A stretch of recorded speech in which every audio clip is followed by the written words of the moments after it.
as at ReFi DAO, kind of as we mentioned, we're really focused on founders in the regenerative finance space, all impact focused in one way or another in various places around the world. Yeah, really excited about this office hours idea. We have, we've been running office hours for the last few weeks with various specialists in various things that know more about a particular thing than we do. And legal questions are certainly something that come up very in the early stage of founding a project all the time. So yeah, would love to hear a little bit about you, Kyle, and LexDAO. Maybe for a couple minutes, and really spend the vast majority of this time talking about questions and getting those questions answered. So welcome, Mufadal. Good to see you, Rod, Timo. Would love to see your smiling face when you can. And thanks for helping us make this connection. And yeah, without further ado, off to you, Kyle. Hi, everyone. Thanks for having me. Yeah, so I'm here with LexDAO, and hopefully one or two other LexDAO members will join at some point. Over the holidays, it's been a bit tough to get LexDAO members in this call, but hopefully do more of these, and we'll have more LexDAO members representing and answering your questions. So LexDAO is the International Legal Engineers Guild, and most of our members are crypto lawyers and legal engineers. Legal engineers are people who write code, but also have legal backgrounds. Many of us are still practicing lawyers. My background personally, I'm non-practicing, but my background is in enterprise music industry. So I'm fairly good at intellectual property stuff, especially copyright issues. I also have a patent, so I'm okay with patent issues. But yeah, my specialty is mainly in copyright and also now in DAOs. So I've quickly become a DAO specialist. It's very exciting, this new space, and also NFTs. NFTs often overlap with copyright. And then yeah, so we're LexDAO we will soon be a business association. So kind of think about us as like a watering hole where a bunch of different people can cross-pollinate really important alpha and that type of thing. Also figure out policies. So we give comment to the governments if they have bills that they're proposing, that type of thing. But membership is open to everybody. And if you join LexDAO our server, and you can just join by going to lexdao.chat, most of our rooms are open to the public. And so you can have conversations with us if you like. And then I run the clinic in LexDAO, which is a separate server to LexDAO, but oftentimes we hang out in LexDAO and such. But the clinic is actually where we roll up our sleeves and do actual services for clients. And we're built in the traditional clinic structure in law schools, where law students do the vast majority of the work, and then lawyers and other professionals supervise the work, make sure it's high quality. But that way we keep the costs down. And the clinic is focused on impact DAOs. So this is a fantastic group to chat with, because that's our main point, is that we provide these legal services to impact DAOs, give impact DAOs a bit of a leg up compared to the competition, because the legal costs they don't have the high legal fees of DAOs that aren't also trying to be pro-social and provide positive externalities, or at least mitigate negative externalities.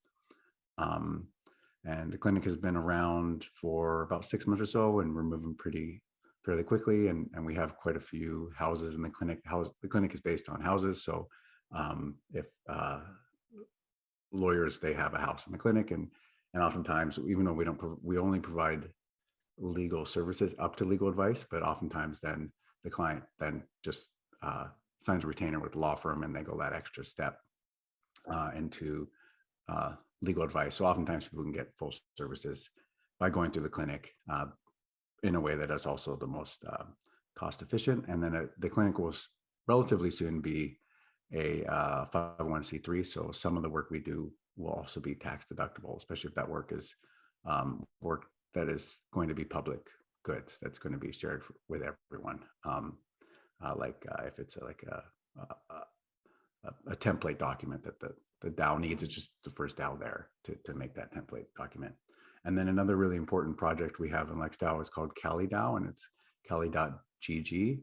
And Cali is a way to summon a DAO like Aragon or DAO House. It uses Moloch v3, so it uses the same framework as DAO House. And then the clinic is also involved with Kelly, that we provide that last mile services. So the aspects of Kelly that can't be fully automated, the clinic helps out with that. For instance, if somebody spins up a Kelly that they make it into unincorporated nonprofit association, and that's one of the things Kelly does as well, is it provides legal wrappers. So the DAO also has a connection with traditional legal. Well, then the clinic does that last mile, which is getting a tax identification number for that DAO. And so then the DAO can open a bank account. Yeah, so I'm happy to be here and happy to answer questions. And cheers. Thank you very much, Kyle. So my guess is that many of you might have overlapping questions.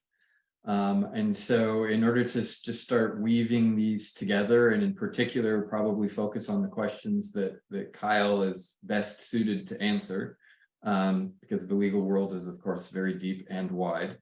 I'd love for all of you to just start putting those questions into the chat, and we can see what starts to emerge there, and where we can take it from there. So please just start typing your legal questions into the chat, and we'll see what appears. Yeah, maybe just to set like tiny more context. So we're trying to do the office hours a little bit differently. So as opposed to kind of like an expert sharing their view on the things they're doing, it's more that the founders get to have a space of getting questions answered. So this is more like a workshop rather than a Q&A in a certain way. And maybe Daryl, we want to just like quickly open the field of like, or maybe even Carl, this would be maybe really cool for you to do, like, where does legal activate? Like, why is legal important for specifically impact projects?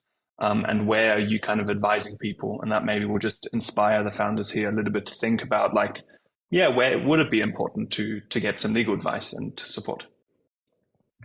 Yeah, I mean, at the outset, really, this is the best time to get legal advice. I mean, very general legal advice is wait to have the legal entity until you actually figure out where you are. So even though it's best to get legal advice as soon as possible, it's also very good to not rush into creating legal complexities. That's one of the reasons to get legal advice, is to know when it's the right time to do that kind of thing. But it's very important from the get-go, because if you're doing something with other people that is in the pursuit of profit, and for some reason you have to go to court, and it might not be your choice, someone might sue you, and you haven't done anything with legal entities, the assumption is going to be very likely that it's going to be a partnership, which means you expose yourself to full liability. There are also tax concerns if you, for instance, if you get Gitcoin grants and those kind of things, to be aware that you might have to pay taxes down the line. So if you spend the entire grant and don't withhold 30% or something like that, you might be surprised with a tax bill that you can't pay down the line. And if it's a partnership, then that's a tax bill that might directly impact you as well. So it's important to have a conversation as soon as possible with legal professionals to at least know where the different landmines are and when you need to get into more detail with legal professionals. So one thing we do at the clinic is we go through a questionnaire that was prepared at one of the ETH a year or so ago by some very knowledgeable lawyers in the space. And the questionnaire takes like 2 hours or so often, but it basically just goes over all the concerns. One that is very common in this space is when people make tokens, and it's really easy now to spin up a DAO and have tokens. If people make those tokens and they're transferable, then they have to seriously think about securities. And one of the ways to kind of get around that is to have non-transferable tokens initially. And then when the DAO is more prepared, then it can get into those deeper legal complexities. So yeah, so really just knowing where there's going to be a complexity or not in law. That's why it's good to chat with lawyers initially, while at the same time try not to initially like go, oh, okay, I'm going to have this sophisticated LLC or something, because it might turn, you might find out, oh, that wasn't the right structure, and then it's way harder to kind of break down a structure and transfer it over into some other place.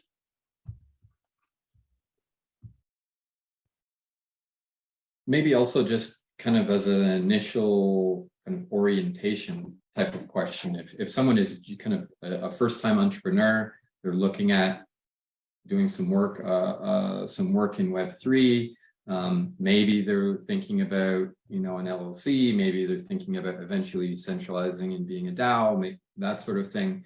What would be the categories of kind of questions or concerns that they should think about? Just, you know, really early stage. You know, you've talked about, you know, going earlier, you know, getting some legal advice early on, and I've certainly done that the wrong way in my pre-Web3 days. That came back to you know, create some restrictions that were problematic and that sort of thing, but also not so early that, you know, you don't have the answers that you need in order to get good advice. But also, like, so what are the categories of that kind of advice? Like, for example, you know, thinking about liability, for example, or, you know, what other categories might be the concerns that somebody should be thinking about when, you know, going to start down that path of getting legal advice. Yeah, I mean, sorry, this is James McCall. I'm I guess a U.S. lawyer, not your lawyer, but point being that I am licensed, but I would kind of start with the business model. I think the business model that you have kind of drives what you're trying to accomplish as far as legal protection. You know, the lawyers are going to take your business model and try to figure out, you know, a way to protect you. And what I mean by that is, if it's a full nonprofit model, you know, like your intent is not to have any profits, you know, that is going to drive a completely different model than one that, like, well, I kind of have a public purpose or a public benefit corporation, and I kind of want to make some money, and I think all my people that are involved in this effort are also going to want some money. You know, that's going to be kind of a different answer. So like the first thing I would do is kind of start, you know, for lack of a better term, with your white paper before you issue tokens or that kind of stuff. And I think that drives your legal entity. The second thing I think is, like, is it geographic? You know, are you only in the United States? Are you only in New Zealand? Or are you only in, you know, whatever, South America? Like, that's going to kind of drive a lot of where you want to form anyway, because, like, you're already probably subject to the country you're in, right? You know, I mean, I guess there's a few people that are somewhat extraterritorial and fully nomadic, but you know, if you're, you know, like I'm in Idaho, like I'm already kind of subjected to the rules and laws in Idaho. I'm already taxed here. I already have all, you know, for long or short or different, I'm already a U.S. kind of, you know, person. So to me, it's a little easier to form in the U.S. than maybe it would be for somebody in Australia that doesn't want to necessarily subject themselves to all the stuff. So I think that's also a very important consideration. Great, that's really helpful. Kyle, did you have anything to add there? And I think Timo had some examples. I think that might kind of drive some inspiration probably in a moment for what questions might be relevant for everyone. Yeah, well, one is oftentimes people are, lawyers are very expensive, right? So oftentimes what stops people from getting what they need from the legal profession is the costs. So I'm sure people would much sooner get legal advice if they have the finances. So one thing that we're doing at LexDAO is focused on legal services, which doesn't go up to legal advice. It's generic information like this call, right? But people can hopefully, if they don't have the money yet for legal advice, they can engage with these type of calls. And we have these every week for the clinic. We're doing that now. And then with Impact DAOs, we also provide hands-on assistance, and we can speak a little bit more. You can DM me or something like that about if you want to be a clinic client. But yeah, I would just say legal services also. And that is something that's just relatively new building out, mainly through LexDAO that I'm aware of, at least in this space. But you can get those kind of really important, okay, now is when the time where I need to actually get into have full-on legal advice. Because oftentimes actually you can kind of DIY, right, to a certain extent. And so don't be shy to DIY. It's better to self-educate than than to just go, well, I can't pay for lawyers right now at all, so I'm not even going to deal with these matters whatsoever. But yeah, once you start doing something, exchanging funds or have some kind of situation where somebody could be harmed, like there's a reliance on yours, that's definitely when you should go like, okay, I need to engage with legal. I could talk a little bit about the first question, I guess, what is current, I guess, method for routing crypto capital and RWAs. I've been kind of churning up the LexDAO real world asset, team and some other things, because those are kind of some of the questions I'm trying to answer. I don't have a real good way. Where at least in the United States, the banking system where it touches, they're trying to do everything they can to keep it from touching the crypto rails that make it very difficult. So you kind of need to have a method for being a gateway or a bridge from fiat into crypto. It's a lot easier if you have everything already in crypto, right? So if all your potential DAO mates or crowdfunders or whatever are already there, they have tokens already, it's a lot easier because you're kind of skipping that whole onboarding step. I'm trying to read the stuff here. So, so one example, we had a bank, and this just for a relatively small amount of capital, a couple $100,000 where we bought, a farm, and it was tricky through like Mercury Bank or whatever to actually do wire transfers, and you pretty much everyone has to dox themselves, and everyone's going to have to issue a K1, and to be kind of fully compliant to the banking system is probably required. We have something in the United States called the Corporate Transparency Act, so every LLC, you're probably going to have to kind of state who your members are, and to the extent you have a interest that's larger than, and this number changes a little bit, but anyone that owns more than 10 or 20% of the LLC is probably going to have to be on the annual report and kind of file, as a beneficial controlling interest. So long story short, U.S. entities are good. They're very good for teams that are trying to build something. But the compliance is going to be there, and what I mean by that is both tax and kind of regulatory, filing with your state and those kinds of things. They're not like the end of the world. They're just something you're going to have to do.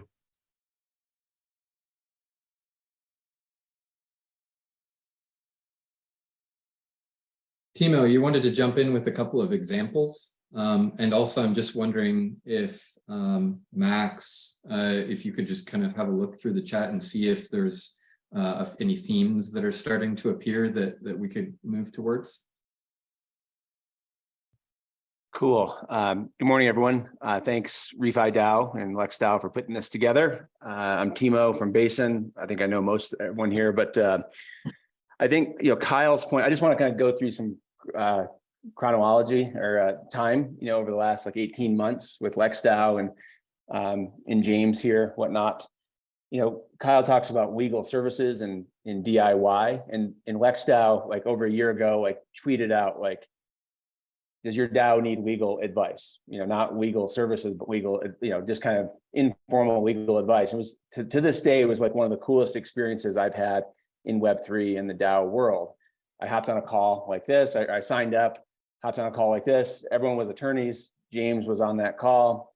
We covered a bunch of different stuff from jurisdiction to types of entity to finance to control to voting.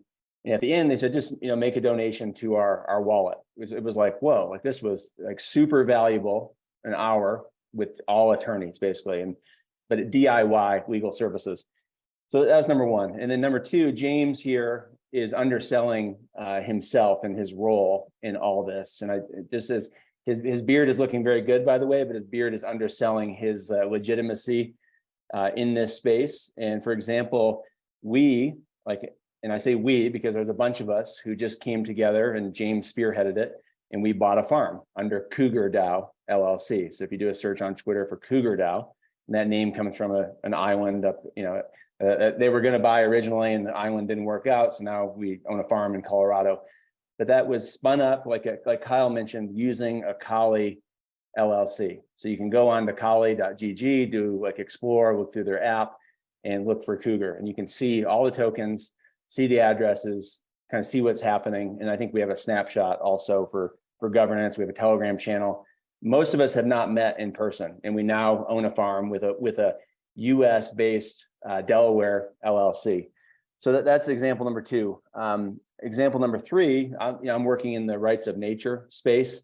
And for the heck of it, the Roaring Fork watershed, Roaring Fork River, where I live here in Carbondale, Colorado, I spun up a UNA, an unincorporated nonprofit association in Wyoming, actually, using Kali.gg as well.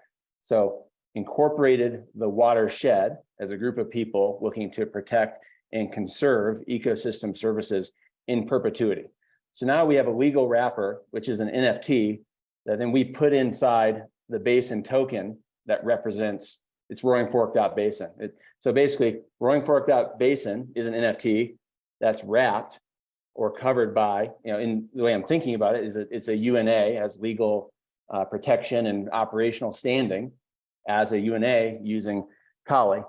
And then the last example is just some stuff we're working on. And Kyle, I'd like to workshop this with you and Ross and James and Todd Youngblood. We're talking about like these perpetual purpose trusts, which is what Patagonia used. And several of us have, had been working on that before Patagonia came to the scene earlier this year. And Yvonne Chenard put everything, Earth is the biggest shareholder. I would like to see a Kali wrapper for a perpetual purpose trust and endowments. And then the last thing is series LLCs, which James and I are talking, and there's a bunch of us in Cougar DAO kind of talking about these. Wyoming, Delaware, and several other jurisdictions allow you to form one LLC and then spin up a series, which is in most cases up to 100 different LLCs. So like ReFi DAO, for example, and Kyle and James, correct me if I'm wrong, but ReFi DAO could spin up one, let's say, startup or founder LLC, and then go founder 1, founder 2, founder 3, and they can name them whatever. But then all of a sudden, the deployment of all these different LLCs, and they all can have different partners, is super easy. And it's like in Kali's instance, it's like a 2-click, they offer a 2-click or a 7-click spin up. So that's just some context to kind of get your gears spinning, and I'll let James answer the legal questions because he's not your attorney. No. The series LLCs, they're I don't know if you guys know kind of Ricardian law or Ricardian contracts, but the series are kind of capable, and I know Kyle has probably a lot of thoughts on this as well, but they're very awesome from the standpoint that you can kind of have one master cell, like Timo was saying, that kind of controls it, and then you can mint your baby cells underneath that, which would be series that it's all contract law. So basically, it's all in contract. Delaware is very, very contract deferent. That they kind of allow people to do what they want to do, so long as it's not like violating some major public purpose, right? So that's in contrast to other states and areas that really want everyone to be registered and do things. So series are a little bit kind of out in the frontier. I do see a little bit of whatever risk is associated with those, depending on what the purpose is. I think they're good in various instances, like if you're in a state that has a series compliant, like if they actually have kind of code that's in the United States, it's messed up, right? Every state kind of has its own, we're almost like a federal district, right? So every state can kind of have its own, corporate law. And you'll see that, right? So, where you'd have property, you could have all the little developments underneath that is series in Wyoming or Delaware, that'll work great. But if you try to touch California, they're gonna, probably, whatever, drag you at that point. So it's tricky. These are the areas where you do have to kind of get an attorney involved, but I think it's super neat kind of for public impact, where you guys are trying to kind of incubate some projects.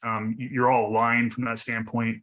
You're okay kind of having the mothership have control over the NFTs. If there's any bad actors in those cells, they would you'd have to burn them out, right? If somebody's trying to do business with Kim Jong-un or something, you're kind of like, oh shit, we gotta like jettison that guy. So Kyle probably has more thoughts on that, but that's just my 10,000 foot flyover right there. I just want to get a check in the room, because I know legal for me was something that came on my radar like way later in Web3. So I just want to get like a nod from founders, like, is this making sense to you? Does the language work? Are you getting something from this right now? Okay, Mufadal is like this. Anna, Utkarsh, Sev, you're nodding. Cool. Because no, this is cool. Rod's getting awesome. So I think we can keep going. I'd love to. I just like to add, I think it kind of does make sense, but again, I feel like it's all America based. So might have to, like, I mean, for everyone else, I feel like we're dealing with very specific local issues also. And then at some point it becomes global, and the global territory is probably the same for everyone involved. So I think maybe the deeper level insights that I'm getting is coming from, how to operate within an American jurisdiction, which also makes sense because at some point, most of the capital coming into these projects is coming from US. So all of us do need to get a mental working of, how things are operating there. But like, yeah, I feel like applying it in locally will still need to like go further and see what's happening. Maybe we can use one of the questions. I forget exactly who's from. I've got a different list. Like Carl and James, like if I was to form a DAO now and I'm getting some grant money and I want it to be kind of accessible in a real world assets project or maybe on the ground that I would kind of purchase some property, how would like the 101 of that be? What should I be considering? And maybe we can start that off in the US. Maybe we don't go too specifics into the different states, but just generally. And then if that project was to kind of go international, would get international grants and or funding and or stake in shareholders, how would that kind of open up onto on an international legal landscape to kind of check in a little bit with what Otkаш is also pointing to? And maybe the question is way too easy and reductionist and doesn't really work, but we can try it out. It sounds a lot like Sev's question, actually. And in particular, an example of that that's going to be applicable to a lot of people here is Gitcoin grants, right?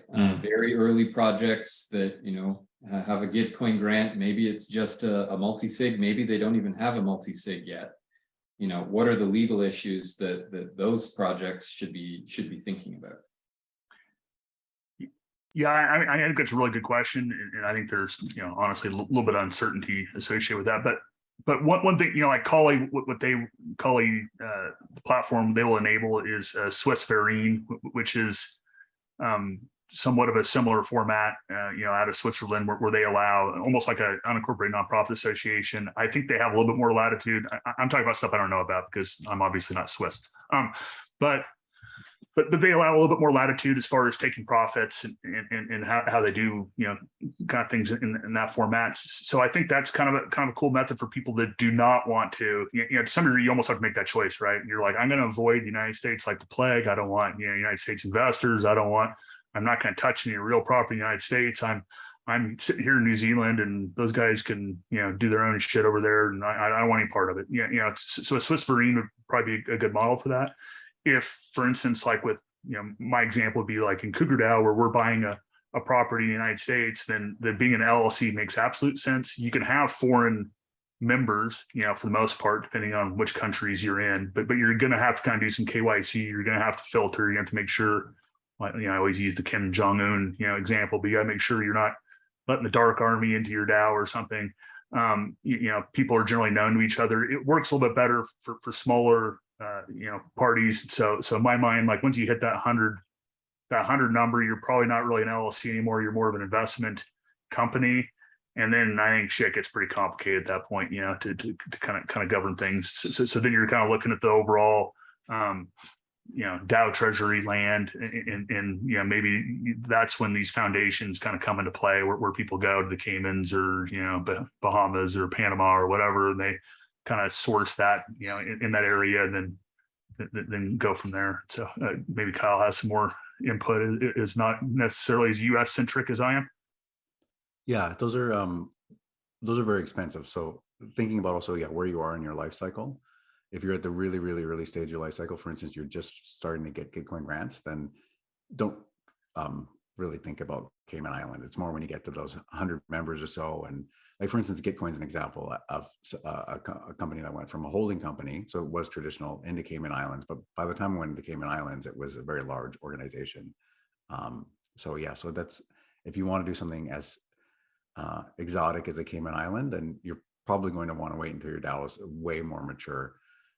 One of the things that's interesting, I guess, comparing sort of more general DAO space and then real world assets is one of the complexities with the DAO space is it's generally is that it's running on the internet. So it's international initially, but legal systems are built domestic. And so then that's the kind of the fundamental headache is you have business partners from around the world. You're operating your business anywhere in the world. Anyone can interact with it basically.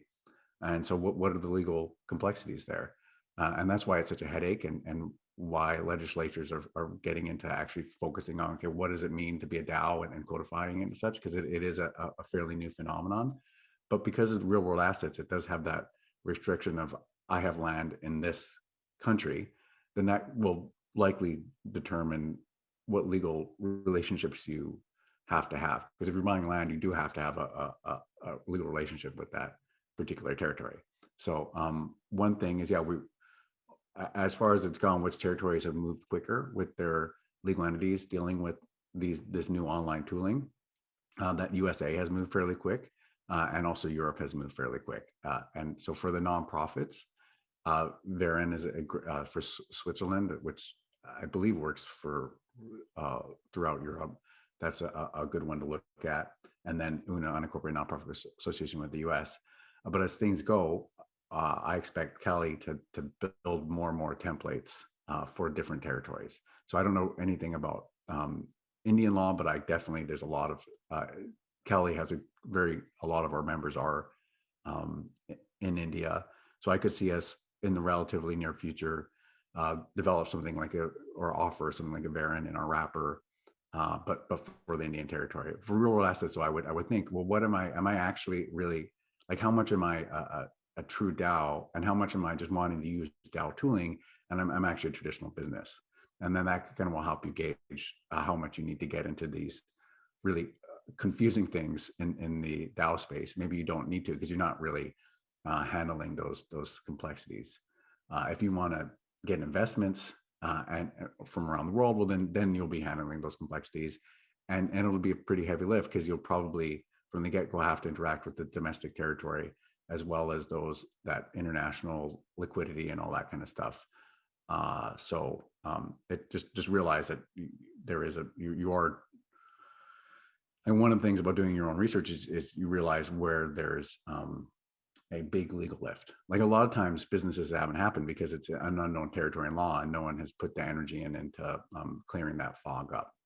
And so you might realize, oh, I'm doing that. If I'm buying real world assets in a particular domestic territory, then I have to be governed by those laws in that domestic territory because it's actual land in that territory. And then I'm doing this international funding or like capital, getting capital from around the world, that kind of thing. There's a headache or a bridge you're going to have to perhaps make because you're connecting those two things, where oftentimes DAOs, if they're not dealing with actual assets in a territory, they can get away to some extent with not having to engage with that a particular territory and be compliant and such. But if you're buying land, I suspect that you do need to know quite a bit about that country that you're buying land in, because you will be governed by that, though they can take your land ultimately if you don't do what they want, right? So you're very capturable in DAO talk from the get-go. So I would be surprised if real world assets, this community would want to go the path of being fully anonymous and not having any legal structure. To me, that seems, I don't know how many fact patterns where that makes sense. For something like a protocol, like Uniswap or something like that, then that's where it can make much more sense to go that way. Because it's all protocols on the blockchain that even if the particular group goes away, those protocols are still running. But yeah, I mean, we're definitely building out more and more territories that we can provide these templates and such. And so one of the things the clinic is doing, if you think your territory, you have an idea, you want to build out this template, one of the goals of the clinic is that we can help construct those templates and then have that as an offer for the larger public in Cali. And so us legal engineers, James is a lawyer, I'm a legal engineer. So what we do well is these James mentioned it briefly about having a legal wrapper. Those types of toolings, those are all developed by legal engineers.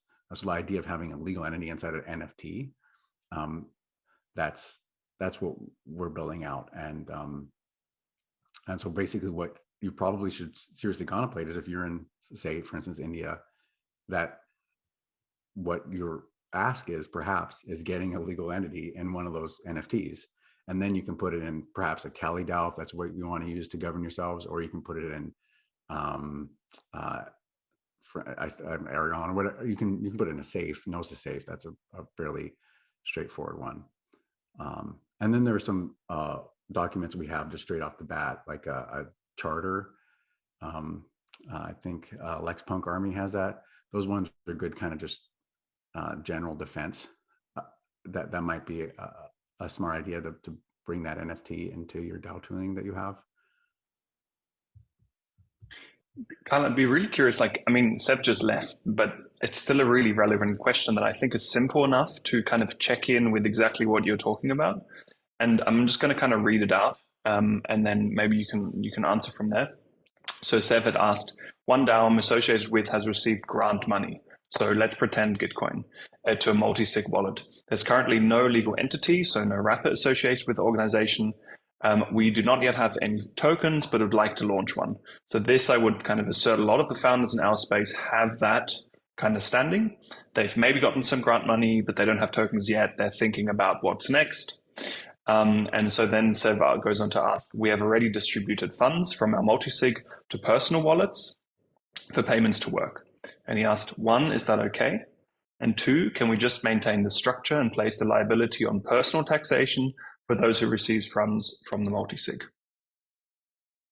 Yeah, and I simple question, but the answer is multi-jurisdictionally complicated. So you know, like just troubleshooting, right? Like it really depends on where you're at and what your tax code is, because you start that problem like what's a Gitcoin multi-sig, right? So somebody gets a grant, or are they holding those tokens in trust for some other entity? Like, are they just kind of basically taking that social trust where they're going to custody those assets, and their job's to hand that off to, you know, the organization, which might be, you know, once again, you don't have to be incorporated, which I mean legally like formed in order to be an entity, right?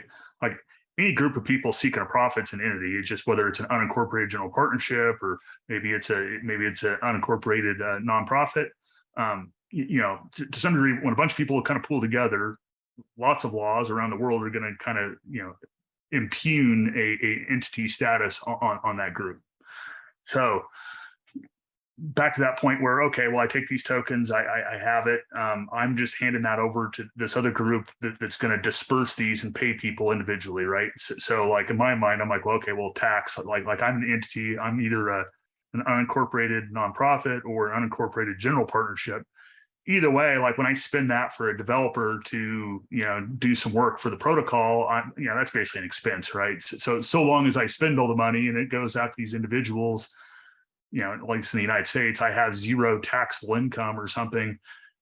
Does that mean that I don't have a, you know, do I have to file taxes because I'm this like, you know, weird entity that doesn't have like any income? I probably don't necessarily have to file taxes, right? Like that'd be a question for your accountant, but either way, that's just like my pea brain would kind of go those routes.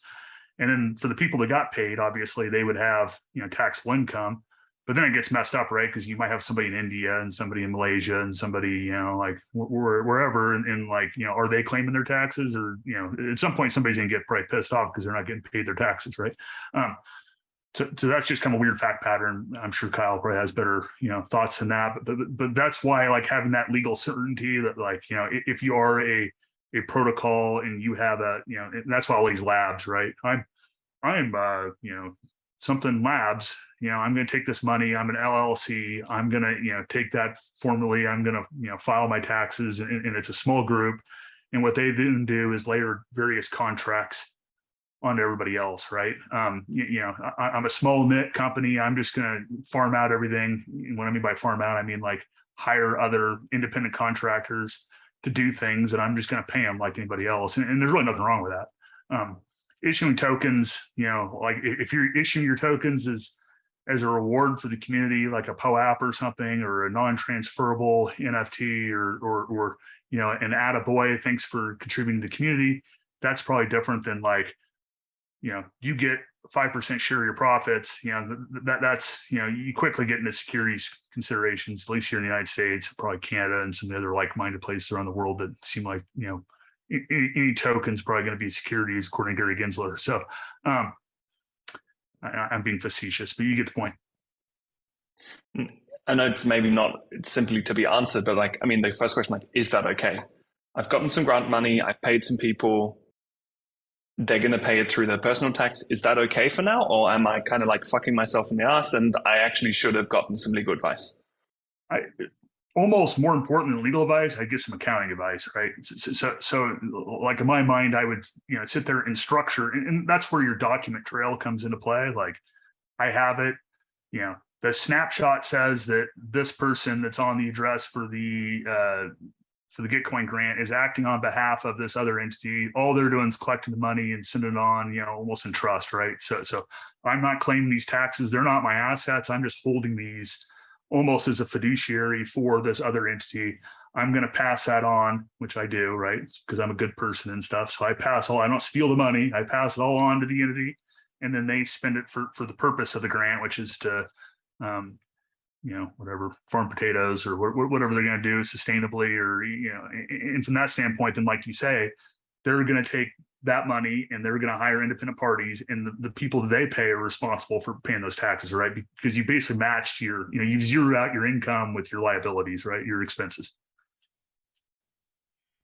Yeah, and one thing you can do too is, that's the whole point of grants is to get the grant and then pay the contributors so they actually do the work, right? So, as much as we don't really know the repercussions, and some people do get burned in this space. Also, it's, I guess, realize that if you're in this space, there's a certain amount of risk tolerance that you should have, because it's so unknown. And so if you're a domestic real world group and you're getting money from around the world, grants and such, that is unknown territory for the most part. We're figuring out as an international community, but we're at the very beginning. We have figured out internet to some extent, internet law.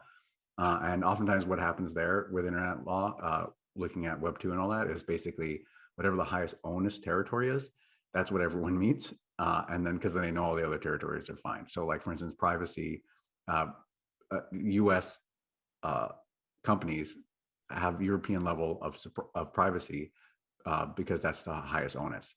And so if Apple meets its European requirements, then it knows it meets its American requirements. So oftentimes what we've seen in the traditional web, what's happened is it's really just the highest watermark. That's what everyone has to meet. But in Web3, we don't even know what those high watermarks are yet, because they haven't really been built. Mika just recently came out and such, so that's probably going to determine a lot of what's happening here. So a good way, if you're doing this and when we don't have the answer, LexDAO hopefully will get more tax sophisticated members in our guild, but we are a little bit low on that talent there. But in any case, it's still, even when we have had those members, we still probably wouldn't be able to give you a really good answer right now, just because it's so early. One thing that is smart, though, I believe, is set aside 30% of your grant and for tax. So you don't know how you're going to get taxed per se. Maybe you won't even get taxed, but just put aside, don't spend that 30%. And then if the tax man comes, then you have that 30% to pay them. So think of it, just withhold it. And then when you figure things out, great. If the grant is really large, I saw somebody put in comments there, well, then I would say, like, to get the right amount of legal work done for your entity, put aside perhaps 20K.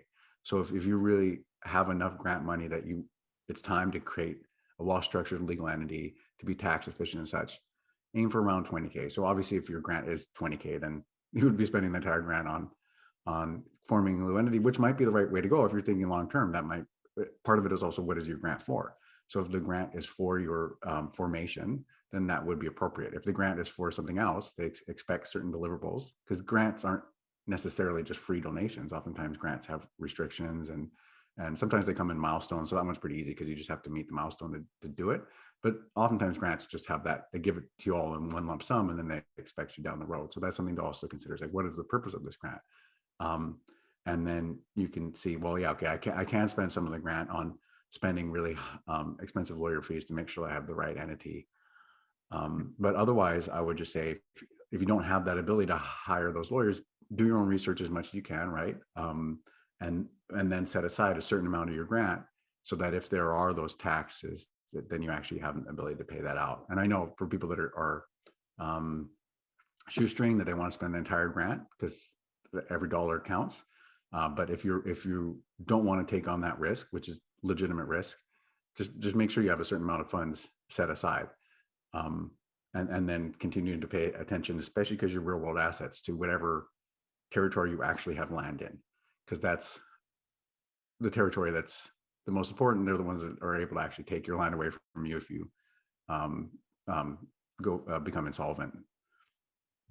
Yeah, and I think that's, I mean, entities have a couple different purposes, or many different purposes, right? But one is, I want to limit my liability, right? Like, I have other assets somewhere else and I want to protect those. I want to shield my other assets. I want to have that limited liability protection that's granted by a LLC, or, and corporations aren't really very Web3 friendly, but you kind of get the point. The other purpose is, in an operating agreement, it's to lay out all our responsibilities to each other, which a lot of people spend a lot of time talking about the one, but not the other. In every LLC, it's like, what are my duties to my fellow LLC members, or my fellow charter members? And you can kind of lay out those options, because, general default corporate law, sometimes it's going to impugn certain responsibilities on people to other people. So, and what I mean by that is with colleagues sometimes, and I know this kind of sounds dumb, right? But going back to that series LLC idea that Timo was talking about, is you can basically wrap, a MetaMask address or a Web3 wallet. I can say that's my series LLC, So when I'm acting on behalf of this Gitcoin grant, I'm acting on behalf of, Joe Grant Holder LLC, a single purpose, single member, LLC. And that way, like, I'm kind of shielding it, right? And like, my whole point's not to hold these assets or, profit from them. I'm just handing this money off to this other purpose, as grant holder to fulfill it. The other idea is a little bit like the path LexDAO's had to go on, right? You kind of start as an idea, we're a DAO, like, what's that look like if you're, a legal DAO, and how does everyone have to interact with each other? And how do we legally incorporate and have people from outside the United States and inside the United States? And how do we do all these things? And sometimes you start with an UNA, like that's kind of like the progression, right? We have an unincorporated nonprofit association. We have a public purpose. We're not trying to make a profit, but what that does not give you is tax deductibility status for, the IRS, right? The IRS is like, that's great, all you yahoos are out there doing this stuff, but these are not deductible to people that donate, at this point. So you have to find your, tax provision, 501c3, or I don't know if you guys have heard, every country probably has their own, incentives for good charitable behavior. But that would be like the next progression, right? And then you'd hire a lawyer or find a lawyer to do pro bono for you to convert your UNA into a 501c3 or 6 or 8 or whatever they are. So did that help at all?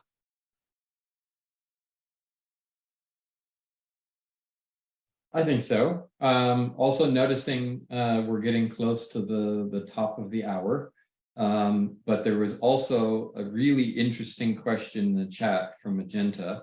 I'm just trying to scroll to it. I wonder if we could get the 1-minute version of kind of an introductory answer to that. I'll just read it quickly. We are forming a federated DAO using a CO LCA. We want to use a payment splitter for memberships that goes part to the member's local DAO and part to the platform maintainer DAO. If those are collected in an option of either crypto and fiat, i.e. Stripe account of the platform maintainer, which is one of the DAOs in this federation and is itself an LCA, does the local Bloom DAO need to have a legal entity? Or if they only receive crypto, can they stay unincorporated? What would be, I know that's kind of complicated to actually answer in a minute, but what would be the 1-minute kind of orientation answer, and what would be your suggestions for follow-up for Magenta? Yeah, I mean, I'd probably just go through the same thing we started with, right? Like, what's the purpose of Bloom DAO? Is it to make a profit? And as an LLCA, like lots of times that's the profit catching kind of part of it. then I would go, if the answer is yes, I'm gonna, I kind of want to have a profit. Do I have U.S. or non-U.S. members? If I don't, then, do I have over 100, members or over, a certain kind of Dunbar number? If it's a small tight knit group that basically is going to catch some of that income for, like, let's say leasing out a building or providing a service or something, then an LLC is probably a good fit. To me, that just makes it easier to comply with taxes and kind of structure things. But the answer is no. I mean, you never need an entity, right? Like, the only question is how much, I guess, potential liability you want. If you get impugned to be a general partnership, that kind of sucks because your liability is joint and several. So generally people are trying to avoid that general partnership designation, even though it's nice in some instances because it protects you, in various instances. But joint and several can be, if you have a pot to piss in, can become a problem, right? Because you're kind of putting all your assets on there. So I don't know if I answered the question, but it's a good start. Certainly, it's a more complicated question than a 1 minute answer, clearly. But thanks for giving that a shot. Kyle, it looks like I would add is the way I see it is that it's always a legal entity, really.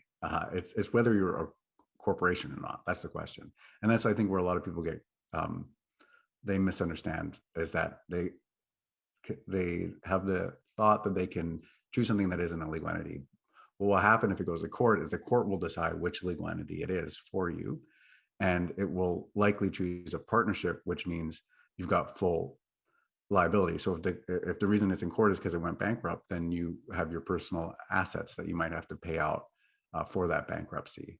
So really, it's, to me, it's more, do you need something that's a separate legal entity from yourself? And that's what a corporation is. Such it's like a standalone legal entity, its own person. It's a legal fiction where it's a legal person.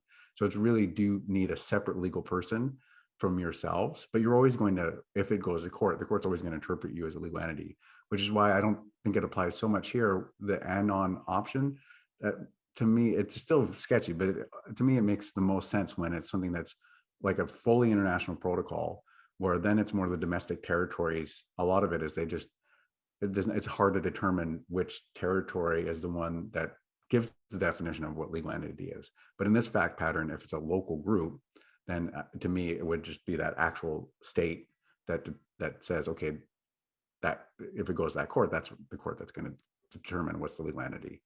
And another thing, this is a general, is that looking at OpenAI is a great example. They're probably going to make so much money. It's silly with the chat GDP stuff, but they started out as a nonprofit organization, and we can even see Ethereum similar, Ethereum Foundation, and then they went for profit when we're ready for it. Nonprofits, generally speaking, can own for profits, but not the other way around.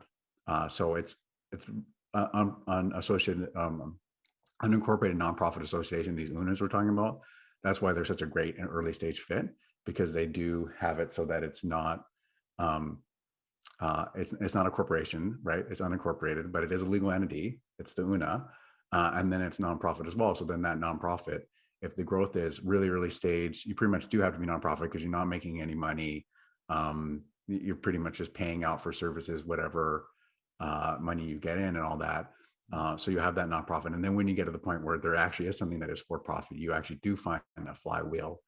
That's then when you make an entity underneath that nonprofit that is for profit. And have a look at OpenAI's structure as an example of something that is now very much for profit, but started out as nonprofit. That sounds like a really interesting kind of rule of thumb or common pathway that might be really helpful for a lot of people to think about, and it applies to probably most jurisdictions equally. So that's great. Yeah, Kyle, James, thank you so much. First, we're kind of down to our last few minutes. So thank you so much for sharing all of your insights and so on. Where can everyone find you and LexDAO's office hours and so on if they want to follow up?